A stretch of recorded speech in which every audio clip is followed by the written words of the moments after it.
श्रोते हो नमस्कार। आप सुन रहे हो रेडियो मन भावन 90.8 एफएम ऑलवेज हार्ट टचिंग। आपके रेडियो मित्र का यानी आरजे स्वामी का प्यार भरा नमस्कार।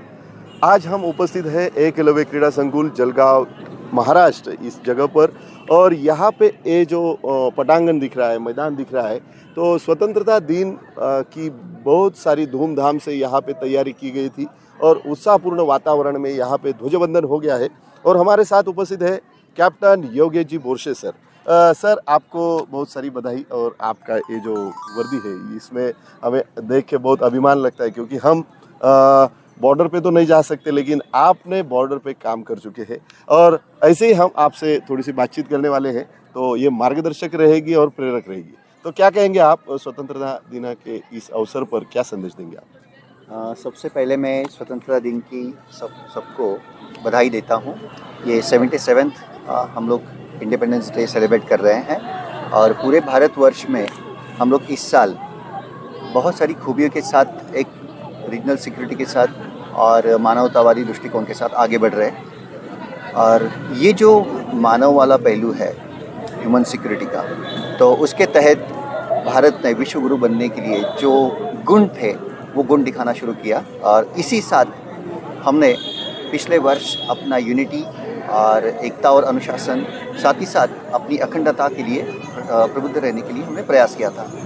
तो एक माटी एक देश, ये अभियान इस साल हम लोग चला रहे हैं और पूरे भारतवर्ष में इसका अवेयरनेस कर रहे हैं, ताकि 15 अगस्त जो हम अपने स्वतंत्र देश को बनाने के लिए जो वीरों ने हमारे देश के लिए बलिदान दिया था, और हम लोग 75 साल से देखते आ रहे हैं कि बहुत सारे वीर और उनकी वीरांगनाएं इस देश के लिए, माटी के लिए काम करते आ रहे हैं। तो इनको ये नमन इस साल हम लोग करने वाले हैं। बहुत खूब सर, आपने बताया मेरी माटी मेरा देश।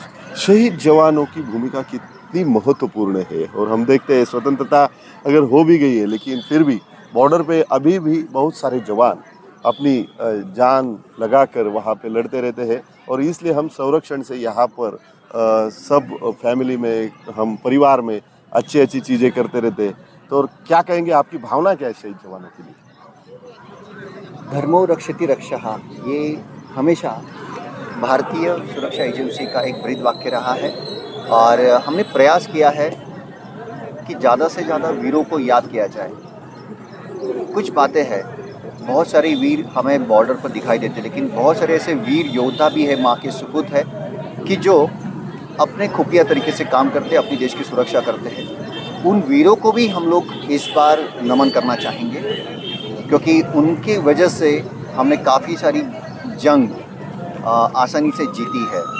तो ऐसे जंग जीतने के मायने जो होते हैं, तो वो काफ़ी महत्वपूर्ण हो जाते हैं। वीरों की जो भूमिका होती है इस माटी में, हमें पहले से ही दी है।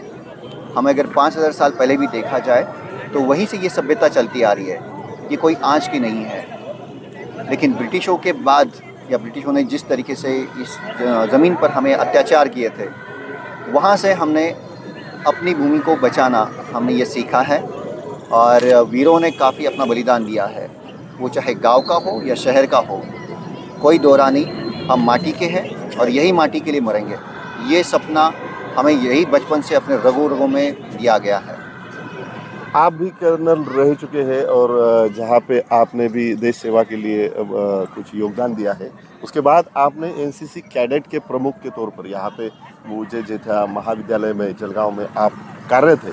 तो क्या भावना है आपकी युवाओं के लिए, क्या संदेश है? एनसीसी कैडेट कितना महत्वपूर्ण है देश के लिए? जी, मैं पहले एक सिक्योरिटी एजेंसी में काम करता था। उसके बाद मैंने तय किया कि मुझे ग्राउंड लेवल पे काम करना चाहिए। और उसके बाद सबसे पहले मैंने कोशिश की कि यहाँ के मिट्टी के बच्चों को एक देश सेवा में कैसे जाना है, उसके लिए क्या बलिदान करना पड़ता है, त्याग क्या करना पड़ता है, इसका शिक्षा देना बहुत ही महत्वपूर्ण होता है। और मुझे लगता था कि मैंने जो ट्रेनिंग लिया था, या मैंने जो महसूस कर रहा था देश भावना के प्रति, वो मैं कैडेट्स को देना चाहता हूँ। क्योंकि युवाओं में वो जोश होता है, लेकिन उनको अगर परफेक्ट लेवल, अगर उनको मार्गदर्शन दिया जाए, अगर सही उनको मार्गदर्शन होता है, तो जैसे एक स्पेस यान में अपना स्पेस शटल जाता है, उसी तरह से ये युवाओं का भी होता है। उनको सही दिशा, सही मार्गदर्शन मिले तो वो सही दिशा में जाते हैं, नहीं तो भटकने में उनको देर नहीं लगती है, क्योंकि उनका एज जो होता है वो बहुत ही महत्वपूर्ण होता है। तो यही सोच समझ के मैंने यहाँ पे एनसीसी का उनका नेतृत्व करने की कोशिश की है। और एमजे कॉलेज में मुझे ऐसे बहुत सारे होनहार छात्र सैनिक मिले हैं, हर साल मिलते हैं, और वो गर्व के साथ सीना चौड़ा करके अपना स्टेटस रख के बोलते हैं कि जय हिंद sir, and we joined Indian arm forces. So मुझे ये बहुत खुशी होती है और गर्व महसूस होता है अपने इन युवाओं पर। जी सर, हमें भी गर्व महसूस हो रहा है आपके साथ संवाद करके। तो श्रोते हो, सुनते रहो रेडियो मन भावन अच्छे अच्छे कार्यक्रम के लिए। अब प्ले स्टोर पे ऐप आ गया है सर, और पूरे भारत देश में आप सुन सकते हो। तो इसके बारे में भी आप थोड़ा सा बताएंगे कि रेडियो मन भावन सुनने के लिए आपको क्या करना है? जी, मैं मेरे श्रोताओं को ज़रूर बोलूँगा, 19.8 FM जो है वो बहुत ही अच्छा चैनल है, आप उसे सब्सक्राइब करें। और उसका ऑनलाइन ऐप भी यहाँ पे अभी आ चुका है ऑल भारतवर्ष में, आप हमें सुन सकते हैं, और युवाओं को प्रेरित करने वाले यहाँ पे बहुत अच्छे प्रोग्राम्स भी होते हैं।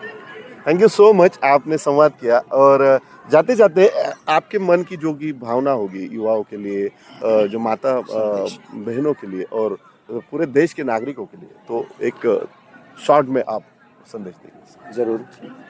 देखिए, आजकल देश में हम लोग डिजिटलाइज हो रहे हैं या स्वायत्त परिवार पद्धति हो रही है, तो मैं सबसे पहले अपने देशवासियों को यही बोलूँगा कि व्यक्तिवाद छोड़ दे और समाजवाद में वापस आना होगा, क्योंकि समाजवाद से ही इस देश का ही नहीं संपूर्ण मानव का कल्याण होता है।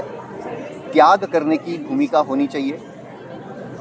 माना कि हम लोग कॉरपोरेट में जी रहे हैं, लेकिन इसमें या ऑनलाइन के डिजिटलाइजेशन में, सोशल मीडिया में ना बहते हुए हमें एक अच्छा देश बनाने के लिए खुद की एक अच्छी सतत विवेक बुद्धि रखनी है और उसके हिसाब से काम करना है। लेकिन ये बात ज़रूर रखें कि जैसे वीर त्याग बलिदान देते हैं, वैसे सामान्य नागरिकों को भी अपना बलिदान और त्याग का समर्पण की भावना हमेशा जीवित रखनी है। धन्यवाद। जय हिंद। बहुत बहुत धन्यवाद सर, आपने संवाद किया रेडियो मन भावन से। तो श्रोते हो, सुनते रहिए रेडियो मन भावन 90.8 FM। दिगंबर सोनार के साथ मैं आप मित्र आरजे स्वामी। धन्यवाद।